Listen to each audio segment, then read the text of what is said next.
Hello, ladies and gentlemen. My name is Badger Wild, and today we're going to talk about bump fire. Specifically, what bump fire is, so you can understand the colossal waste of time that most people are doing by claiming to ban it. This includes the NRA and many members of the U.S. government. And the reason it is, in my opinion, considered a colossal waste of time is because they are considering banning a device, not knowing reality what bump fire actually is.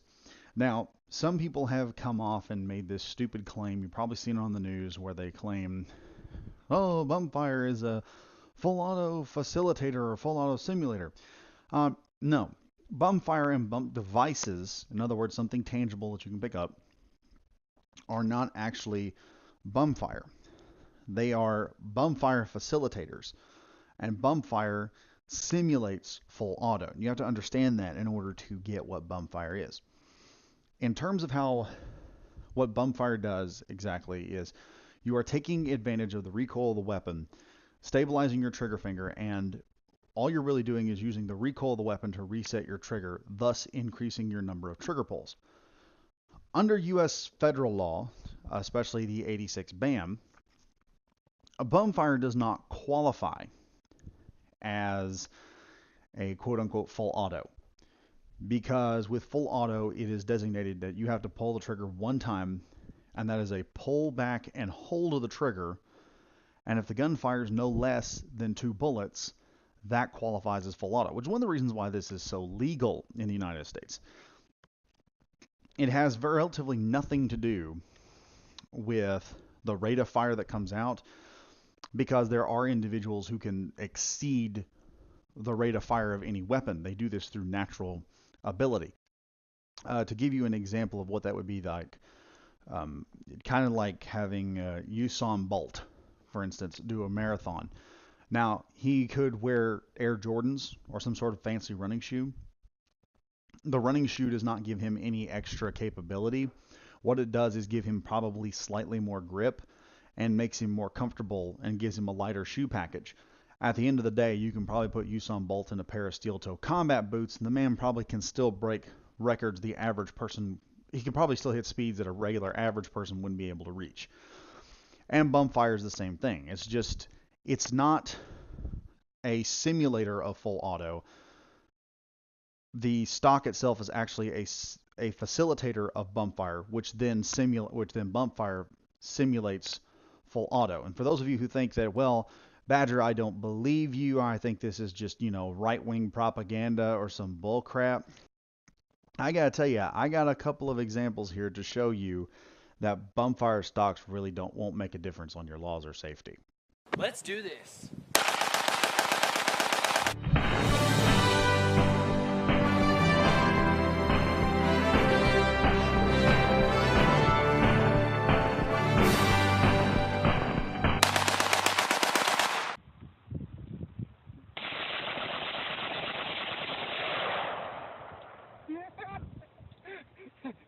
Yeah, baby. I know what you guys are thinking. Badger, they're using their belt loops to facilitate bump fire. Yeah, you'd be right. They are doing that. However, that should show you just how limited these bump fire bans are actually going to be. They are not going to stop with just a stock or a stick. Are they going to come in and ban your belt loops next? Because, like everyone is probably thinking, those guys are bump firing from the hip. And it does not need to be bump fired at the hip. This is not the only way to do it. In fact, this is the earliest version of bump fire to date. Okay? This is when bump fire was first developed in its infancy. You can bump fire from anywhere now. People have figured out exactly what was going on. They figured out how to facilitate it in other forms and other fashions. For example, one more time, back to the tape.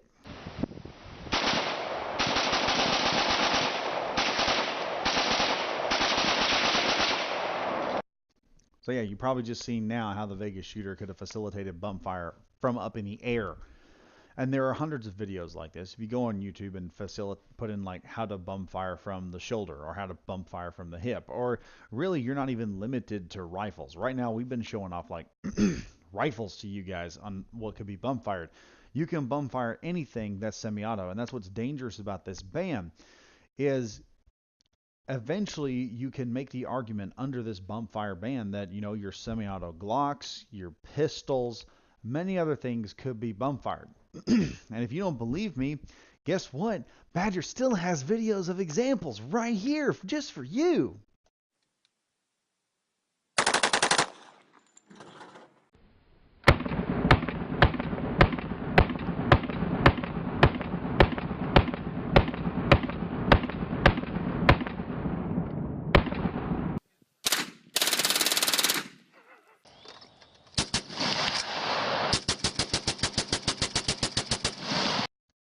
So by now you're probably figuring out exactly where I'm going with this.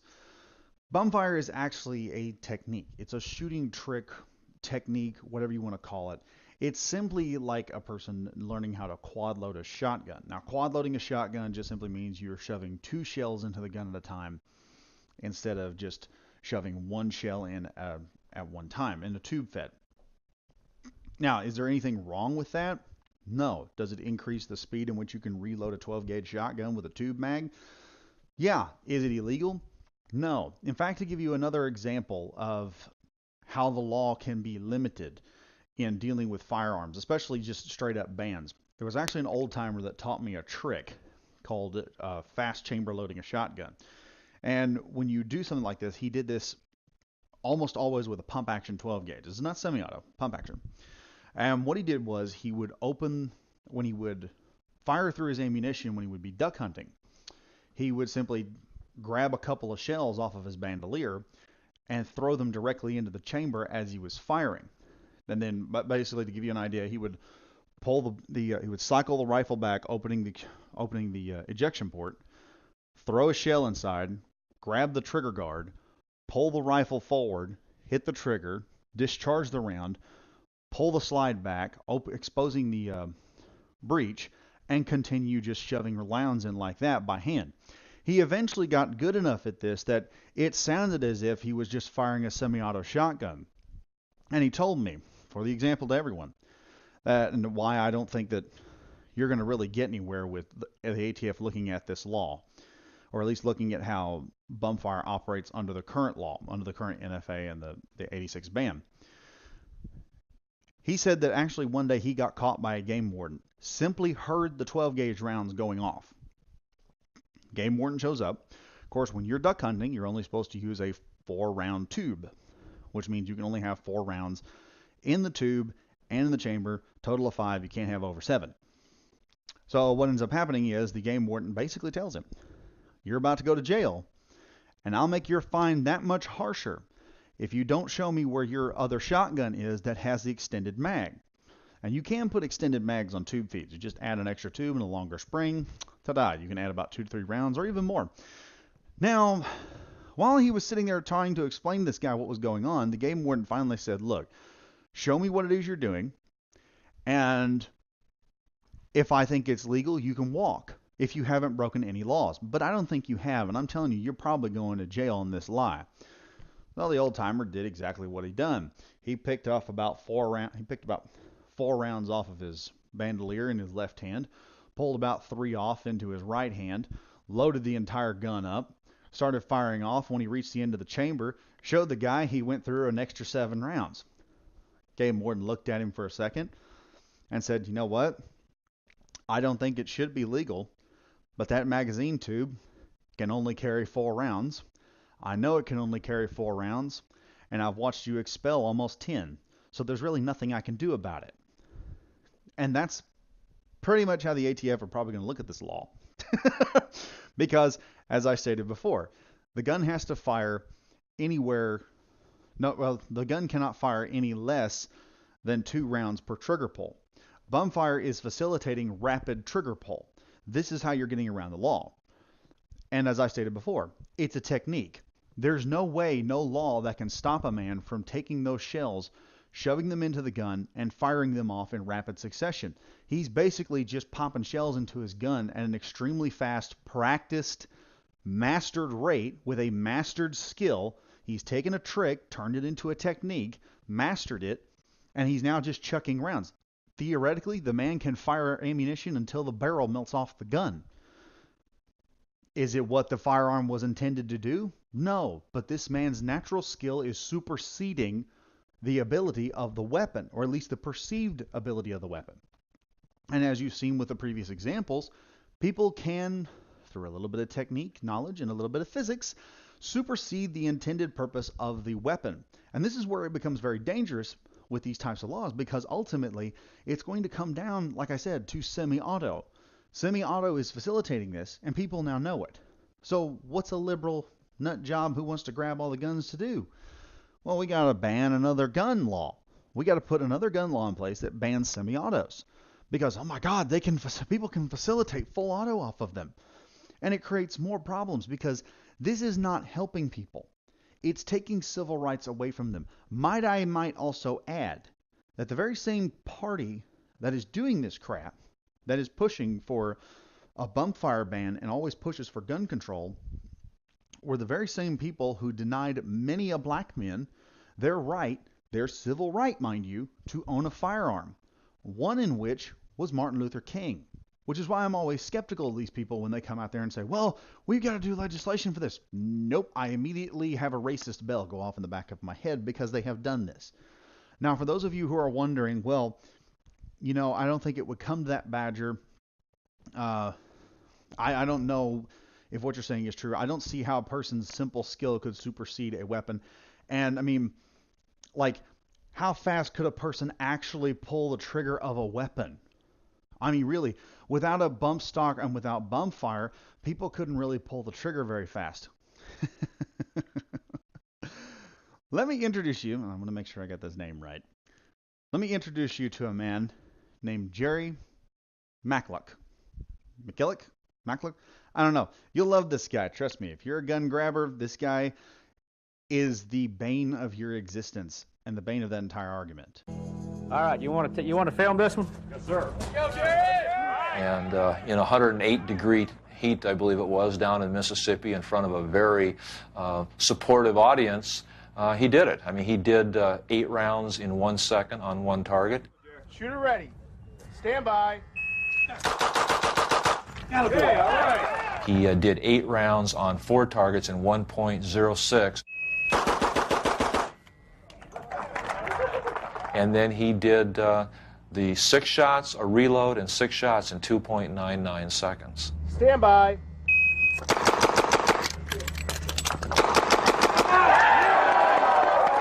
.99. So, you've seen this guy. And to give you a fun fact, Jerry McCulloch has actually, McCulloch, I don't know. I can't say his last name for the life of me. I blame Missouri school systems for that. Look, Jerry over here can fire a trigger on an AK-47. I've actually seen this. There's an episode of Sons of Guns, but I just couldn't find it, where he actually takes a AK-47 and hits about 410 rounds a minute, equal to that of the bumfire stock. What is your only other option after that? When we sit back and have these idiots on Capitol Hill saying, we just want the bumfires. Remember, these idiots at one point in time back in 1986 stated they only want full autos, submachine guns, and belt-fed machine guns, and machine guns, just period machine guns. That's all they wanted. We just want the machine guns, just the machine guns. And everyone said, if you take the machine guns, you may eventually want to come and take the semi-autos. Oh no, Mr. and Mrs. America, we'll never take your semi-autos. We just want the full auto machine guns. That's it. They have no place in the world. Well, guess what? Years later, we're now talking about taking we're not talking about saying semi-autos as of right now. And you're telling me, oh, no, it's just bump fire. Just bump fire stocks. That's all we want to outlaw is just bump fires. Guess what?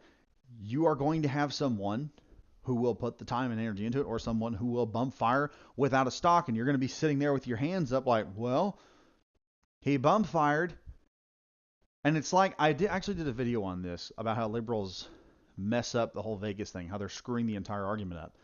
And the argument always runs to guns, when in reality, we could be putting actual law in place that could be proactive.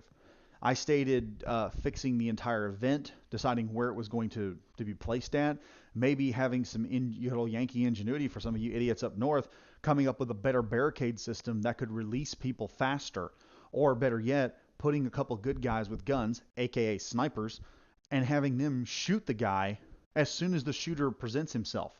All they have to do is find the target, which that's what snipers do. They find targets of interest. They find the most reasonable threat on a battlefield, and they eliminate them. We could require at these events that the state provide 2 to 3 teams, or no more than 2 teams of military snipers from the National Guard for the protection of everyone and provide overwatch protection for them. This would stop a lot of bad guys from showing up at these events, because here's the thing, folks. You're coming out there with a weapon to kill as many people as possible, and you realize the moment I step out here, there's going to be a bullet with my name on it, and my fun's going to be over with. I think I'm going to go try and shoot up a school or something else, because at these massive events, you know that there's going to be someone there to stop you, and they're not going to be some jackleg mall cop. It's going to be a military professional. But yet no one wants to talk about it. We want to ban an inanimate object. We want to ban a gun. Here, you know what? If it is the gun's fault, all you have to do to convince me that it's the gun's fault is simply this. To every one of you out there that wants to do it, to every one of you out there that wants to say, well, it's the gun's fault. If we got rid of the gun made the guy do it. Here's what you have to do. Okay? You have to prove 2 things to me. A, that gun has a brain, and B, that gun's brain has intelligence superior to humanity. Because unless you can prove those 2 factors at the same time and are at the same place and that they are comparable inside of a weapon, then you cannot convince me that it was the weapon's fault. Because the weapon is dirt stupid. Literally, it is dumb as a rock. It cannot do anything on its own. It is completely and totally dependent upon the jackass behind the trigger. And I don't understand how this is a concept that none of y'all can get through your heads. Oh, well, it provides a facilitator. Whoop the F and do. You can buy black powder by the keg over at a Walmart, or better yet, you can go to Walmart, buy black powder. You can go to Academy and buy black powder. You can go to multiple sporting shops and buy black powder. Guess what black powder is registered as in the United States? It's not propellant like gunpowder. It's registered as explosives. It's low grade. But you know what? It's the same type of explosive that the Sonarvi brothers used at Boston. And you've seen how effective they were. Those of you that are sitting back right now who are trying to figure out, well, maybe this is a good idea, this bump fire ban, or even some of you gun owners, they're saying, well, ban them because they're trash. That's what the other side is hoping you'll do. They're hoping that you're not going to get pissed off when you hear about this. Let me ask every gun owner out there, has there ever been a ban on anything firearm related that has saved a life? Better yet, let me ask you another question. How many times has gun control actually saved a person's life? Because according to the statistics, if we had all the guns completely outlawed in this country today, yeah, we'd save 59 people, but over 1 million to 5 million would have died this year alone.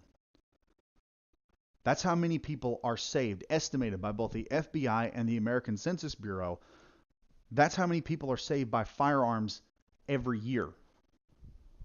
And you're telling me that your gun control works? You're telling me this ban's going to save people? I've done proven to you the ban doesn't work. It ain't going to save anyone. It's not going to do a damn. But hey, you know what they say. Insanity is doing the same thing over and over again. We've banned and banned and banned and banned and banned and banned. And yet, has it made a dent? Like I said before, you can't prove that. I can prove millions of people have been saved by guns. You can't show me one person that ran to a gun-free zone or ran into an area without guns and can say, I'm so glad I ran to a gun-free zone because, oh my God, I was safe when I got there. That's just wishful thinking. That's like telling a teacher, if you run fast enough and believe you're Superman or Superwoman, you'll be able to run through the bullets. You'll be faster than the speeding bullet. You'll be bulletproof, and you'll get to that gunman and stop him. Well, I think I've kind of spoke my piece on this. I'm Badger Wild. This is my little channel, and I guess before I go, I realized I missed a guy that was bump firing, so I guess we're going to make him the honorable mention for this episode. Also, like, subscribe, hit the notifications, leave me a comment, and I'll see you guys next time.